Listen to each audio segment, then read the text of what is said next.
धन्यवाद, धन्यवाद, धन्यवाद, धन्यवाद। परमपिता परमेश्वर, हम आपका हृदय से धन्यवाद करते हैं क्योंकि आप महान सामर्थी परमेश्वर हैं, अद्भुत युक्ति करने वाले परमेश्वर हैं और अपने आप को स्वयं प्रकट करने वाले परमेश्वर हैं। आपका धन्यवाद, आपकी बड़ाई हमेशा हमेशा युगान युग होती रहे, क्योंकि प्रभु आपने अपने वचन के द्वारा हमें जानकारी दी और अपनी पवित्र आत्मा के द्वारा उस जानकारी का प्रकाश हमारे जीवन में आप देते हैं, ताकि हम प्रभु आपके वचन पर पूरी तरीके से भरोसा करें और आपके वचन को सत्य मानकर अपना जीवन आपके वचन के अनुसार व्यतीत करने के लिए तैयार हों। और प्रभु इस बात के लिए अपने आप को समर्पित करें आपके सामने, ताकि आपकी पवित्र आत्मा हमारी अगुवाई करे और हमारा जीवन आपके वचन के अनुसार बनाए, ताकि प्रभु आपकी महिमा हमारे जीवनों से प्रकट हो और हम सबका जीवन आपकी महिमा का कारण वैसा हो जैसा आपके वचन में वर्णन किया गया है।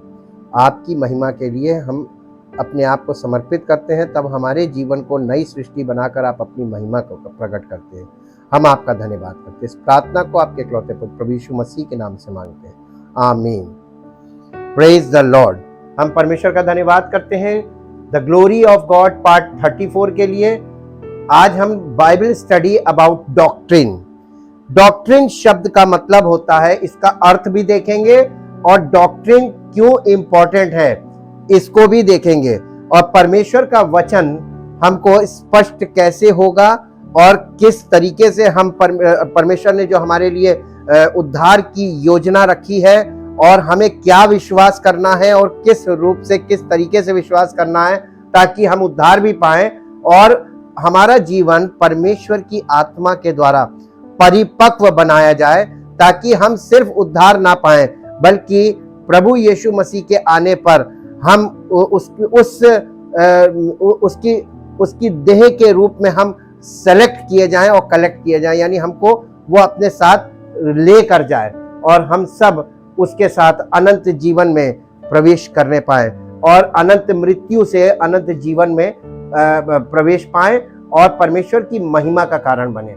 The word translated doctrine means instructions, यानी ये जो शब्द डॉक्ट्रिन है इंग्लिश में, इसका हिंदी में अर्थ होता है, अनुवादित शब्द सिद्धांत का अर्थ है। ये डॉक्ट्रिन का मतलब होता है सिद्धांत, का अर्थ है निर्देश, यानी इसका अर्थ है डॉक्ट्रिन का इंस्ट्रक्शन इंग्लिश में, और डॉक्ट्रिन का हिंदी में मतलब होता है सिद्धांत और इसका अर्थ होता है निर्देश। सिद्धांत का मतलब निर्देश, विशेष रूप से जब ये जीवन शैली के अनुप्रयोग पर लागू होता हो, जैसे इंग्लिश में लिखा है specially as it applies to life style application, यानी हमारा जीवन शैली परिवर्तित हो, ऐसे निर्देश हमारे जीवन में परमेश्वर के वचन के द्वारा आए और हम उन्हें ग्रहण करें और पवित्र आत्मा की सामर्थ्य के द्वारा वो हमारे जीवन में लागू हो, ताकि हमारी जीवन शैली बदल जाए।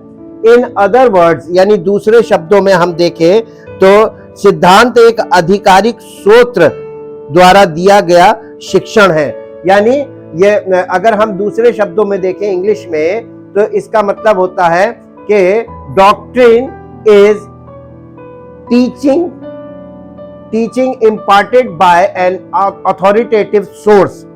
In the Bible, the word always refers to spiritually related fields of study. यानी बाइबल में ये डॉक्ट्रिन शब्द हमेशा अध्ययन के आध्यात्मिक रूप से संबंधित क्षेत्रों को संदर्भित करता है, और इसीलिए हमारे लिए ये बहुत आवश्यक है, क्योंकि हमारे आत्मिक जीवन के लिए अत्यंत आवश्यक है कि हम इस बात को समझे कि डॉक्ट्रिन क्या है और कैसी डॉक्ट्रिन दैट इज प्रॉफिटेबल, यानी the Bible sage of itself that it is profitable, यानी बाइबल स्वयं के विषय में कहती है कि ये सिद्धांत ताड़ना और सुधार और धर्म की शिक्षा के लिए लाभदायक है। दूसरा तीमुथियुस 3 अध्याय का 16 पद, यहां पर इस प्रकार से लिखा हुआ है,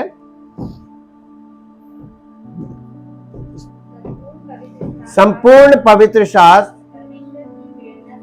परमेश्वर की प्रेरणा से रचा गया है और उपदेश और समझाने और सुधारने और धार्मिकता की शिक्षा के लिए लाभदायक है।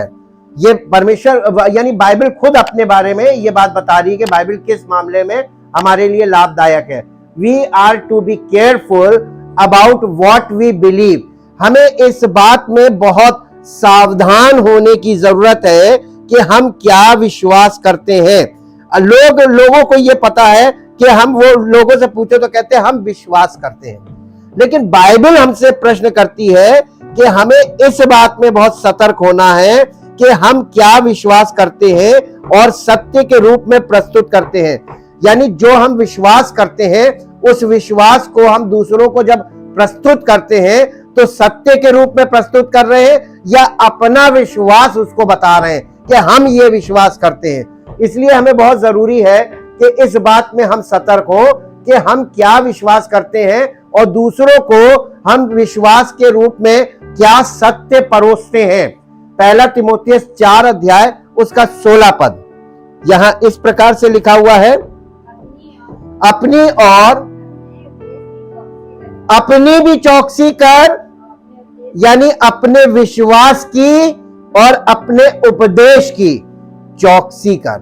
आज बहुत से उपदेशक खड़े हुए हैं जो उपदेश दे रहे हैं और लोग उनके उपदेश को सत्य मान के ग्रहण कर रहे हैं और लोग भी इस बात को नहीं समझ रहे हैं और ना उपदेशक इस बात को समझ रहे हैं कि उनकी जीवन शैली और उनके उपदेश में क्या अंतर है, जिसे कहते हैं कथनी और करनी में। आप क्या विश्वास करते हैं और आपका विश्वास क्या है उसका आप प्रचार कर रहे हैं मुंह से, तो आपके विश्वास को जो आप बोल रहे हैं वो आपके जीवन से प्रकट भी होता जाता है।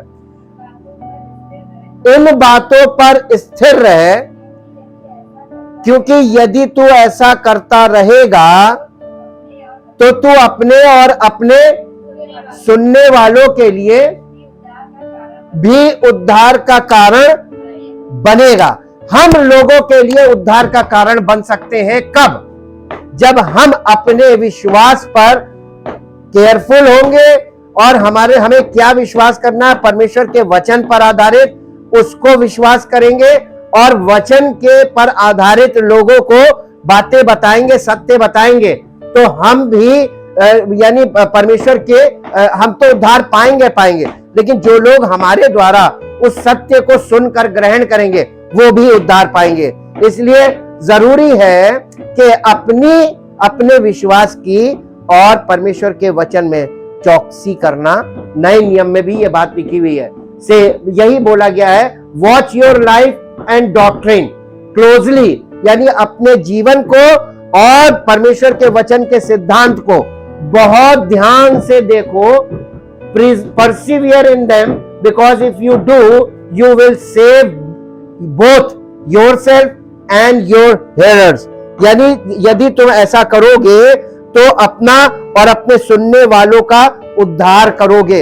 हमें उद्धार मिल गया, हम उद्धार का जीवन व्यतीत कर रहे हैं, और जब हम सेवकाई में खड़े होकर लोगों को परमेश्वर के वचन के बारे में बता रहे हैं, वचन पर आधारित बातें लोगों को बता रहे हैं, तो उन बातों को हमको बता तो रहे हम, लेकिन क्या वो हमारे जीवन में से प्रकट हो रही है?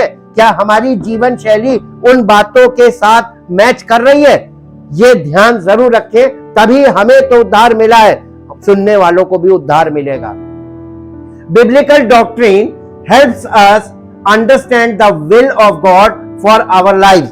ये जो बाइबल के सिद्धांत हैं या बाइबल की जो डॉक्ट्रिन है, हमें हमारे जीवन के लिए परमेश्वर की इच्छा को समझने में मदद करती है। हाँ, biblical doctrine teaches us the nature and character of God. परमेश्वर के वचन की जो शिक्षा है या सिद्धांत है, हमें परमेश्वर के स्वभाव और चरित्र की शिक्षा देता है। परमेश्वर का स्वभाव क्या है और परमेश्वर का चरित्र क्या है, इसकी शिक्षा देता है। भजन संहिता 90 अध्याय और उसका 2 पद यहां इस प्रकार से लिखा हुआ है, इससे पहले के पहाड़ उत्पन्न हुए और मैं या तूने पृथ्वी और या पृथ्वी और जगत की रचना की वरन अनादि काल से अनंत काल तक तू ही परमेश्वर है। इसके साथ 97 चैप्टर 97 अध्याय और उसका 2 पद भी पढ़ दीजिए। बादल और अंधकार उसके चारों ओर है और सिंहासन का है मूल धर्म, सिंहासन का मूल धर्म और न्याय है। ये परमेश्वर का वचन बता रहा है। परमेश्वर के सिंहासन का धर्म क्या है? परमेश्वर के सिंहासन का धर्म मूल न्याय है और परमेश्वर न्यायी परमेश्वर है। और इसीलिए हमको एक पद और पढ़ दीजिए, यूहन्ना रचित सुसमाचार 4 अध्याय का 24 पद। यहां पर यीशु मसीह बोल रहे हैं, यूहन्ना रचित सुसमाचार 4 अध्याय का 24 पद। परमेश्वर आत्मा है और अवश्य है कि उसके आराधना करने वाले आत्मा और सच्चाई से आराधना करें। ये the path of salvation through faith, यानी उद्धार का मार्ग जो है, उद्धार का जो रास्ता है वो विश्वास के द्वारा है। इफिसियों की पत्री 2 अध्याय उसका 8 और 9 पद। इफिसियों की पत्री 2 अध्याय उसका 8 और 9 पद। क्योंकि विश्वास के द्वारा अनुग्रह ही से तुम्हारा उद्धार हुआ है और ये तुम्हारी ओर से नहीं वरन परमेश्वर का दान है। इसके बाद एक पद और पढ़िए, रोमियो की पत्री 10 अध्याय उसका 9 और 10 पद। रोमियो की पत्री 10 अध्याय उसका 9 और 10 पद। कि यदि तू अपने मुंह से यीशु को प्रभु जानकर अंगीकार करे और अपने मन से विश्वास करे, क्या विश्वास करे? कि परमेश्वर ने उसे मरे हुओं में से जिलाया है, तो तू निश्चय उद्धार पाएगा। क्योंकि धार्मिकता के लिए मन से विश्वास किया जाता है और उद्धार के लिए मुंह से अंगीकार किया जाता है। और ये दोनों कामें जरूरी हैं, मन से विश्वास भी करना है और मुंह से अंगीकार भी करना है। अब आप एक बात बताइए, आपके मन में विश्वास कैसे पैदा होगा? जब तक आप परमेश्वर के वचन की शिक्षा हासिल नहीं करेंगे, जब तक आप परमेश्वर के स्वभाव को नहीं जानेंगे, जब तक आप परमेश्वर के चरित्र से वाकिफ नहीं होंगे, तब तक आप परमेश्वर पर विश्वास करेंगे कैसे? मन में, आपके मन में विश्वास कैसे पैदा होगा? वचन सुनने से। और इसीलिए वचन की अध्ययन में बहुत आवश्यक है ताकि आप सही डॉक्ट्रिन के अनुसार उद्धार प्राप्त करें। पर उद्धार सबके लिए है। इंस्ट्रक्शन फॉर द चर्च, कलीसिया के लिए निर्देश क्या है? यह भी आपको वचन से ही मिलेगा। 1 कुरिन्थियों 14 अध्याय और 26 पद, कलीसिया के लिए निर्देश। इसलिए हे भाइयों, क्या करना चाहिए? जब तुम इकट्ठे होते हो तो हर एक के हृदय में भजन या उपदेश या अन्य भाषा या प्रकाश या अन्य भाषा का अर्थ बताना रहता है। सब कुछ आत्मिक उन्नति के लिए होना चाहिए। यानी आप जो कुछ भी कर रहे हैं, भजन गा रहे हैं, आप अन्य भाषा में बातें कर रहे हैं, अन्य भाषा का अनुवाद कर रहे हैं, कुछ भी कर रहे हैं कलीसिया में, लेकिन एक बात ध्यान रहे, परमेश्वर की आत्मा के द्वारा यह काम होना चाहिए। क्योंकि आत्मा का प्रकाश अगर नहीं है तो लोगों की, कलीसिया की उन्नति नहीं होगी। और कलीसिया की उन्नति नहीं है तो वह आत्मिक कार्य नहीं है, पवित्र आत्मा का कार्य नहीं है। इसलिए यह निर्देश है कलीसिया के लिए। और पूरा हो गया जी। अब इसके बाद देखिए तीतुस की पत्री 2 अध्याय 1 से 10 पद तक, यह भी कलीसिया के लिए निर्देश है। पर तू ऐसी बातें कहा कर जो खरे उपदेश के योग्य हो, अर्थात बूढ़े पुरुष सचेत और गंभीर हो। कलीसिया में जो बूढ़े लोग हैं वो कैसे होने चाहिए? सचेत। सचेत का मतलब उनके अंदर चेतना होनी चाहिए, यानी पवित्र आत्मा से परिपूर्ण हो, सचेत और गंभीर और संयमी हो, और उनका विश्वास और प्रेम और धीरज पक्का हो, ये नहीं कि कच्चे हो। इसी प्रकार बूढ़ी स्त्रियों का चाल चलन पवित्र लोगों सा हो, दोष लगाने वाली और पियक्कड़ नहीं होनी चाहिए, पर अच्छी बातें सिखाने वाली हो, ताकि वे जवान स्त्रियों को चेतावनी देती रहे। क्या चेतावनी देती रहे? कि अपने अपने पति और बच्चों से प्रीति रखे, ये चेतावनी देनी है। कलीसिया में जो ओल्ड लेडीज है, बुजुर्ग, उनको क्या करना चाहिए? पहली चीज पवित्र चाल चलन होना चाहिए, और उनको शिक्षा क्या देनी है? जवान स्त्रियों को अपने पति और बच्चों के साथ प्रीति रखें, प्रेम रखें, और यानी कायदे से उनके साथ पेश आए। आगे, और संयमी, पतिव्रता, घर का कारोबार करने वाली स्त्रियां बने। घर का कारोबार करने वाली नहीं, घर का कारोबार करने वाली भली और अपने अपने पतियों का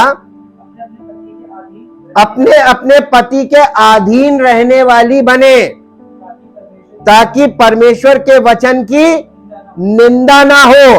आज क्या हो रहा है? दुनिया की चीजें कर रहे हैं लोग, लेकिन क्या ये बातें, ये शिक्षा लोगों को जा रही है? क्या ये शिक्षा का पालन हो रहा है परिवारों में? नहीं। अपने अपने पति के यानी पत्नियों को कैसे पेश आना है, ताकि परमेश्वर के वचन की निंदा ना होने पाए। आपके जीवन से परमेश्वर के वचन की निंदा होगी ना, तो परमेश्वर आपको छोड़ेगा नहीं। आगे देखिए, ऐसे ही जवान पुरुषों को भी समझाया कर कि संयमी हो, सब बातों में अपने आप को भले कामों का नमूना बना। तेरे उपदेश में सफाई और गंभीरता और ऐसी खराई पाई जाए कि कोई उस उपदेश को बुरा ना कह सके। उपदेश का मतलब यहां पे इंस्ट्रक्शन ही है जी, जिससे विरोधी हम पर कोई दोष लगाने का अवसर ना पाकर लज्जित हो। दासों को यानी सेवकों को समझा कि अपने अपने जो किसी के अंडर में काम करते हैं लोग, गुलाम, ये गुलाम होता है इसका मतलब सर्वेंट्स, उनको ये समझाओ कि अपने अपने स्वामियों के अधीन रहें, और सब बातों में उन्हें यानी अपने स्वामियों को, अपने मालिकों को प्रसन्न रखें, और उलटकर जवाब ना दें, चोरी चालाकी ना करें, पर सब प्रकार से पूरे विश्वासी निकले। यदि विश्वासी यहां पर है और जॉब करता है, नौकरी करता है, तो उसको यह शिक्षा दो कि वो चोरी चालाकी ना करे और सब प्रकार से पूरे विश्वासी निकले। जी, इन सब बातों में हमारे उद्धारकर्ता परमेश्वर के उपदेश को शोभा बढ़ाएं।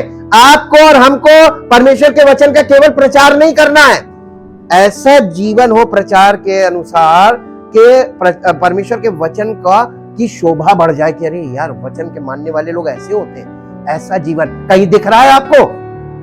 क्या ये शिक्षाएं मिल रही हैं आपको? तो बाइबल की शिक्षा नहीं चल रही है, ये सब अपने अपने मनगढ़ंत शिक्षाएं चल रही हैं, और ये रिलीजियस टीचिंग चल रही है, जो कि चलनी चाहिए थी व्यवहारिक शिक्षाएं, चरित्र के लिए शिक्षा, सत्य का ज्ञान परमेश्वर के वचन से, जो आज कहीं पाया नहीं जाता।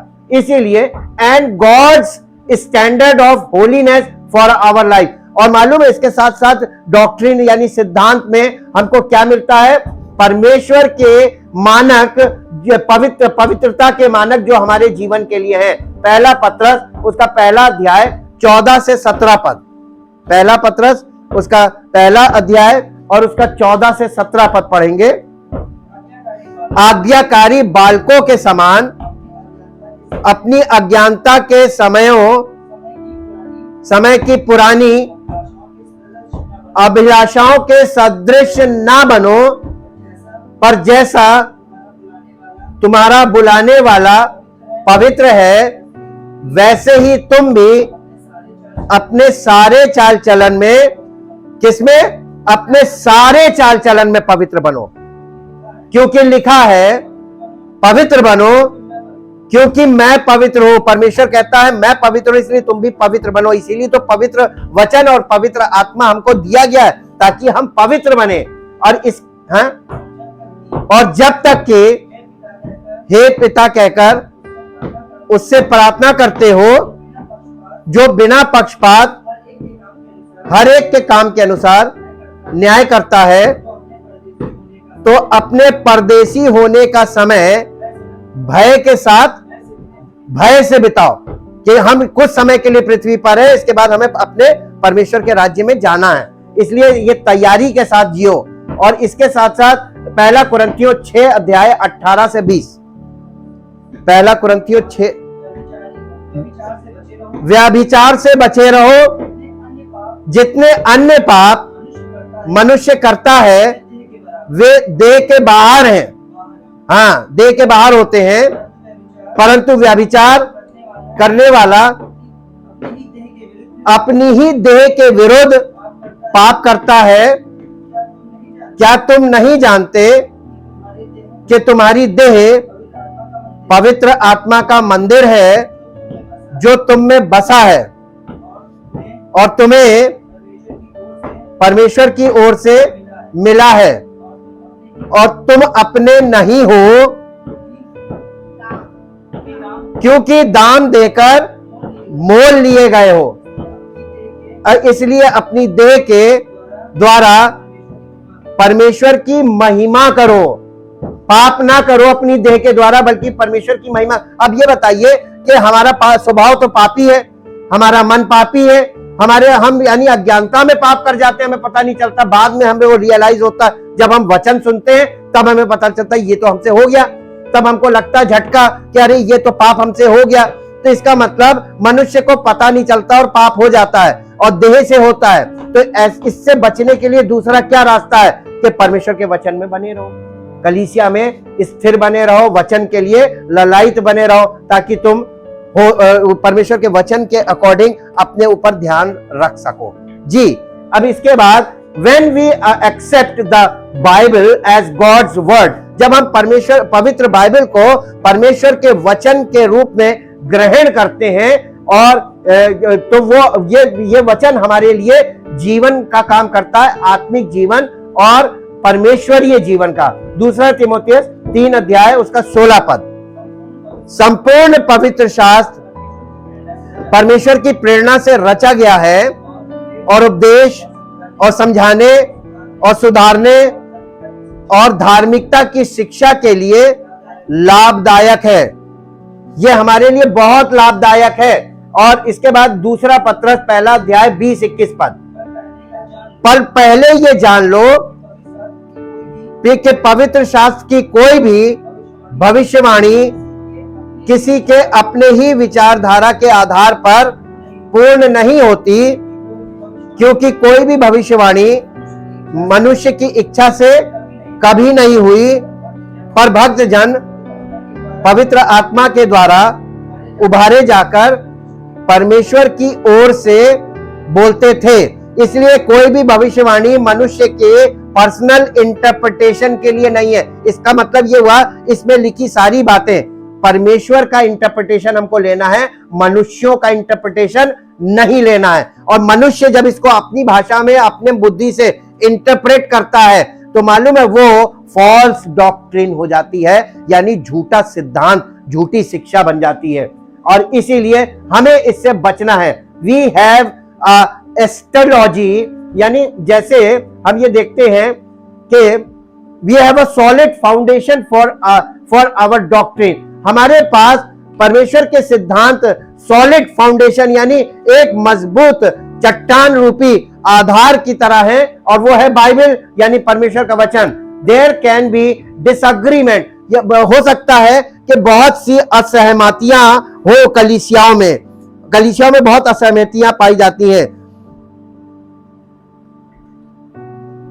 हमारे पास हमारे सिद्धांत के लिए एक ठोस आधार है, वो है परमेश्वर का वचन बाइबल। सिद्धांत के माध्यमिक बिंदुओं पर मसीह के शरीर के भीतर यानी कलीसिया में मसीह के शरीर के भीतर असहमति हो सकती है, जैसे युगांत शास्त्र, एस्ट्रोलॉजी जो लिखा हुआ है ना, एस्ट्रोलॉजी, एस्चेटोलॉजी, इसका मतलब होता है कि अंतिम समय में ये प्रकाशित वाक्य की पुस्तक में जो बातें होने वाली हैं, इनको लेकर कलीसियाओं में मतभेद है और असहमति है। सब लोग अंतिम वाले पार्ट्स में सहमत नहीं है कलीसियाओं में, हो सकता है। और इसीलिए हमेशा ये याद रखना चाहिए कि ये असहमति आपके और हमारे नुकसान का कारण बन जाएगी अगर हम स्टडी में नहीं होंगे पवित्र आत्मा के द्वारा। और इसीलिए चर्च ऑर्गेनाइजेशन, कलीसिया के संगठन को लेकर भी असहमतियां चलती हैं। और उसके बाद और the gifts of the Holi spirit, और पवित्र आत्मा के वरदानों को लेकर तमाम असहमतियां हैं। लेकिन but truly biblical doctrine is that which incorporates the whole counsel of God, यानी इन सब चीजों के बावजूद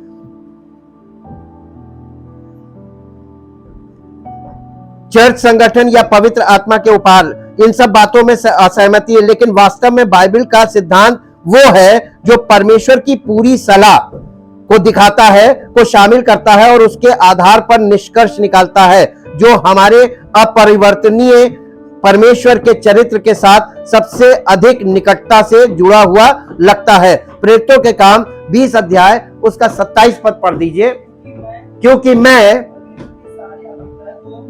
मैं परमेश्वर के सारे अभिप्राय को तुम्हें पूरी रीति से बताने से न झिझका। ये पौलुस कह रहा है। पौलुस ने परमेश्वर की सारी बातों को खोल कर लोगों को बताया कि वो कभी नहीं, और उसने कलीसिया को सब कुछ खोल के रखा, लेकिन कलीसिया ने सब बातों को ग्रहण नहीं किया। उसका कारण कि पौलुस के बाद जो गलत उपदेशक खड़े हुए, झूठे प्रचारक, झूठे मसीह और झूठे उपदेशक, उन्होंने आज कलीसिया का जो स्वरूप खड़ा कर दिया।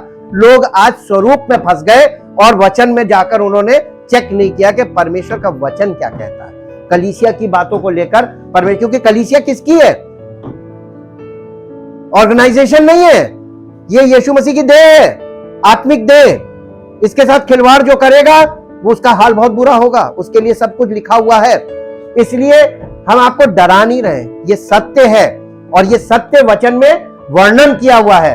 And draws conclusions based on that which seems most closely aligned with the character of our unchanging God. हमारा परमेश्वर जो अपरिवर्तनीय है, जो कभी बदलता नहीं, उसके अनुसार हमें जब स्टडी हम करते हैं वचन की, तो जो अर्थ या जो मीनिंग बिल्कुल एकदम नियरेस्ट होती है, उस मीनिंग को हम सही मानते हैं। और उसकी पुष्टि कैसे होती है?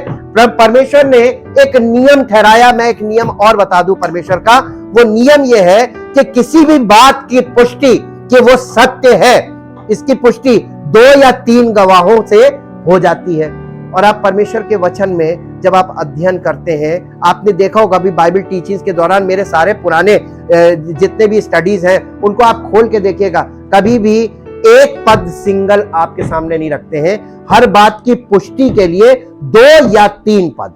इसका मतलब 2 या 3 पद का मतलब 2 या 3 व्यक्ति उस विषय पर एक ही बात बोल रहे हैं।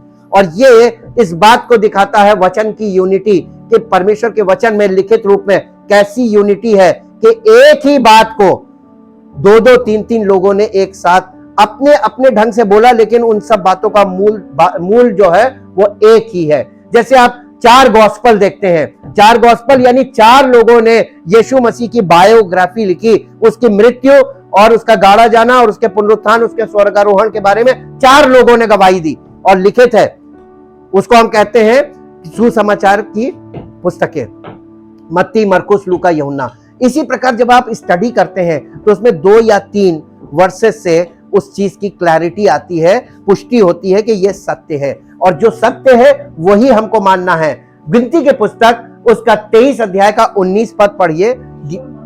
ईश्वर मनुष्य नहीं कि झूठ बोले, और ना वो आदमी है कि अपनी इच्छा बदले, या जो कुछ उसने कहा उसे ना करे। क्या वो वचन देकर उसे पूरा ना करे?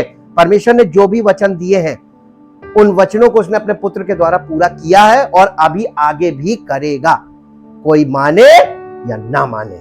परमेश्वर का काम तो जारी रहेगा, और आप कहां होंगे ये आपको देखना है। इब्रानियों की पत्री उसका 13 अध्याय का 8 पद पढ़िए।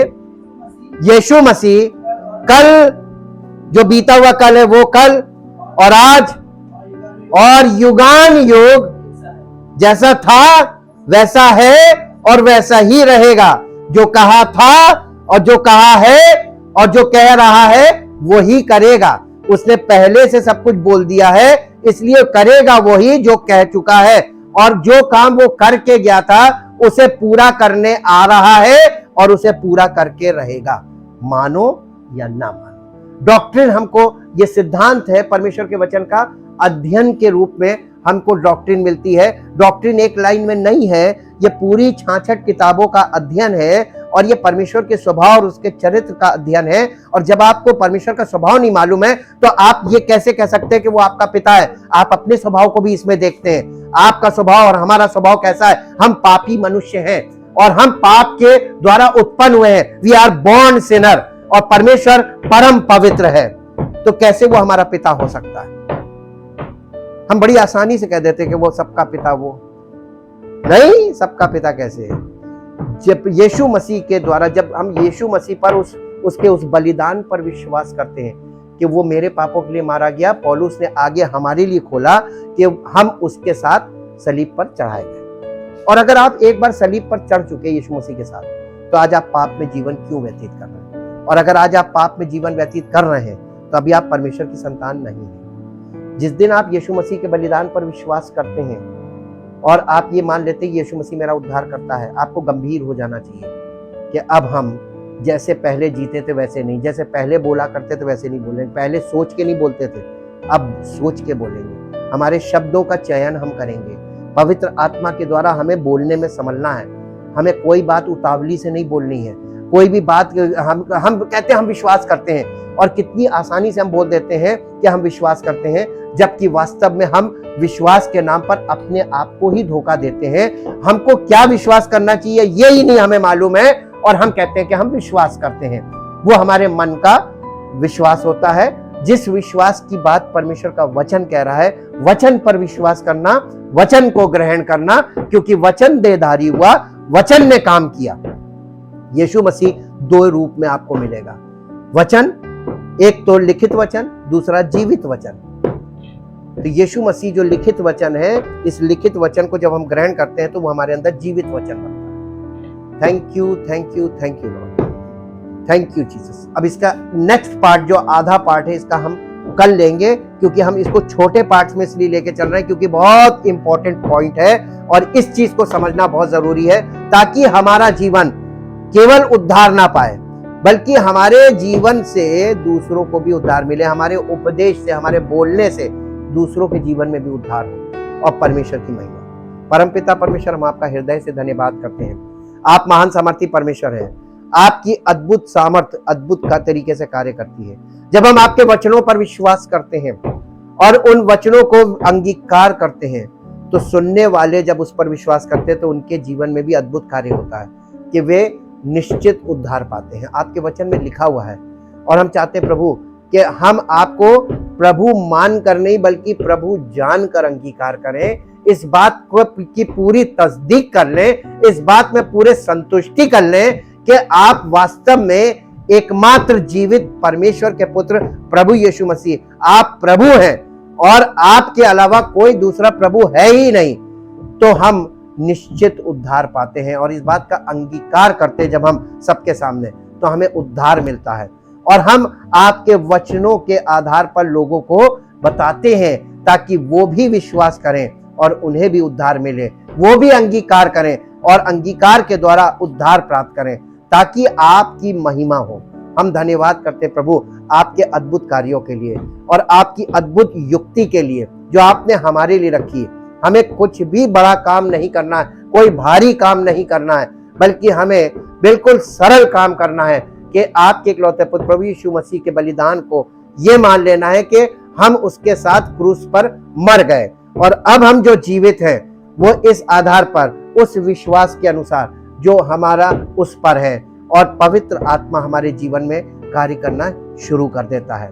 Thank you, thank you, thank you Lord. परमपिता परमेश्वर धन्यवाद करते हैं सब बातों के लिए और चाहते प्रभु आपके राज्य की बढ़ती हमारे जीवन में हो और कलीसिया के सब लोग आपके राज्य के वारिस बने, और जितने सुनने वाले हैं वचन के, जो ऑनलाइन भी सुन रहे प्रभु हमारे साथ संगति नहीं रखते हैं, उनके हृदय में पवित्र आत्मा का कार्य हो और वे उद्धार पाए और उनके द्वारा बहुत से लोग उद्धार पाएं। उनके सच्चे अंगीकार से आपकी महिमा हो और सारी महिमा आपको मिले। इस प्रार्थना को आपके इकलौते पुत्र प्रभु यीशु मसीह के नाम से मांगते हैं, आमीन।